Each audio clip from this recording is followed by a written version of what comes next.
میرا نام ظہور ہے. میری عمر 22 سال ہے. ہماری رہائش گجرانوالہ کی ہے. میرے ابو امریکہ میں جاب کرتے ہیں. میری فیملی ٹوٹل 4 افراد پر مشتمل ہے.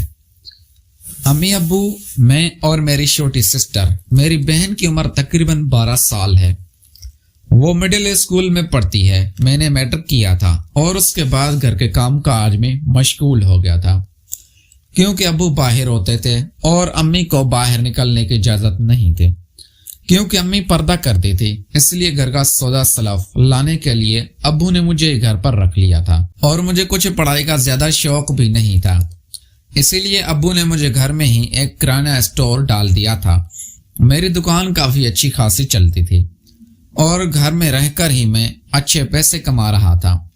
میری امی اکثر میری دکان پر رہتی تھی کیونکہ امی کو میری عادات پر شک تھا. میں شروع سے ہی عیش پرست انسان تھا کیونکہ ابو باہر ہوتے تھے اور مجھے پیسے دولت کی کوئی کمی نہیں تھی. اسی لیے میں بری صحبت میں گرفتار ہو گیا تھا اور بہت سی لڑکیوں کے ساتھ میں نے وہ کھیل کھیلا تھا جو شادی کے بعد مرد اور عورت کھیلتے ہیں.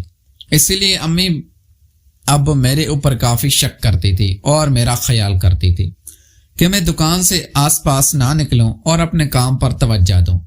لیکن میں نے اپنی عادت کے ہاتھوں مجبور تھا اور مجھے اس چیز کی کافی کمی محسوس ہوتی تھی کیونکہ میں وہ سکون لینا چاہتا تھا جو مجھے اکثر لڑکیوں سے تعلق بنا کر ملتا تھا. ایک دن ہماری پڑوسی عورت جس کی عمر تقریباً 30 سال تھی، اس کے شوہر نشہ کرتے تھے اور وہ گھر سے نکل گئے تھے. اس لیے وہ اکیلی گھر پر رہتی تھی. اس کے 2 بچے تھے. اس کا نام عائشہ تھا. میں اس سے عائشہ خالہ کے نام سے پکارتا تھا. ہماری دکان پر سودا سلف لینے آئی. اس دن اس کے پاس پیسے نہیں تھے. اس نے میرے سے سودا لیا اور کہنے لگی کہ 7-8 دن بعد جیسے ہی پیسے دے دوں گے. عائشہ کافی خوبصورت اور نوجوان تھی، اس لیے میں تو پہلے ہی چاہتا تھا کہ وہ میری دکان پر آئے اور میں اس کے ساتھ بات چیت کا آغاز کروں اور مجھے اپنی عیاشی کرنے کے لیے کہیں اور نہ جانا پڑے.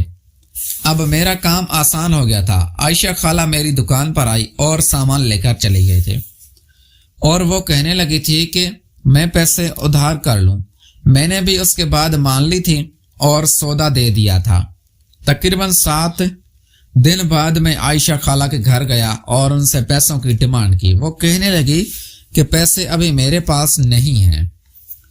میں نے اس کو کافی باتیں سنانی شروع کر دی لیکن وہ آگے سے مسکرانے لگی اور میرا بازو پکڑ کر اندر لے گئے. میں تو بالکل یہی چاہتا تھا، اسی لیے مجھے کوئی اعتراض نہیں تھا. سیدھا میڈم نے مجھے اپنے کمرے میں بٹھایا اور میرے لیے پانی وغیرہ لینے چلی گئی. کچھ دیر بعد عائشہ میڈم ایسے کپڑوں میں میرے پاس آئی کہ میں دیکھ کر حیران رہ گیا تھا اور میری آنکھیں کھلی کے کھلی رہ گئی تھی. میں نے اتنا حسن اور اتنی خوبصورت عورت پہلے کبھی نہیں دیکھی تھی.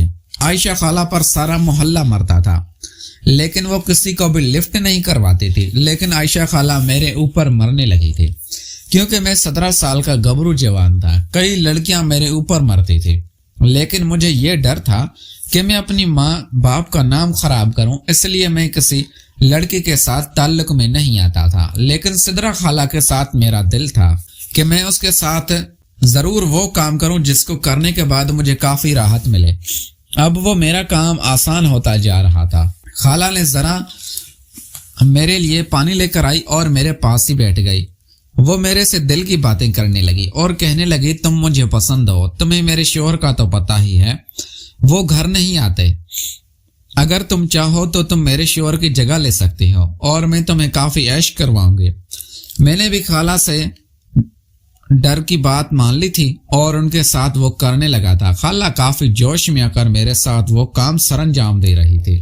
مجھے بھی اب خالہ کی عادت ہونے لگی تھی اور میں بھی بھرپور طریقے سے وہ کام سر انجام دے رہا تھا. ہم خوشی کی وادیوں میں اس طرح کھوئے ہوئے تھے کہ ہمیں دنیا جہان کی کوئی خبر نہیں تھی اور خالہ مجھے ہر سہولت دیتی تھی جو مجھے باہر کی لڑکیوں سے ملتی تھی. اب میں تو باہر کسی بھی لڑکی سے کوئی تعلق نہیں بناتا تھا. جب بھی مجھے طلب ہوتی تھی میں خالہ سے اس کے گھر چلا جاتا اور اسے وہ طلب پوری کر کے آتا تھا. اب میں نے خالہ سے پیسوں کی بھی ڈیمانڈ نہیں کی تھی کیونکہ اب تو وہ میری بیوی بن گئی تھی اور میں اس کے ساتھ مستی کرتا تھا اور اس کو اپنی دکان سے سودا وغیرہ فری ہی دیتا تھا۔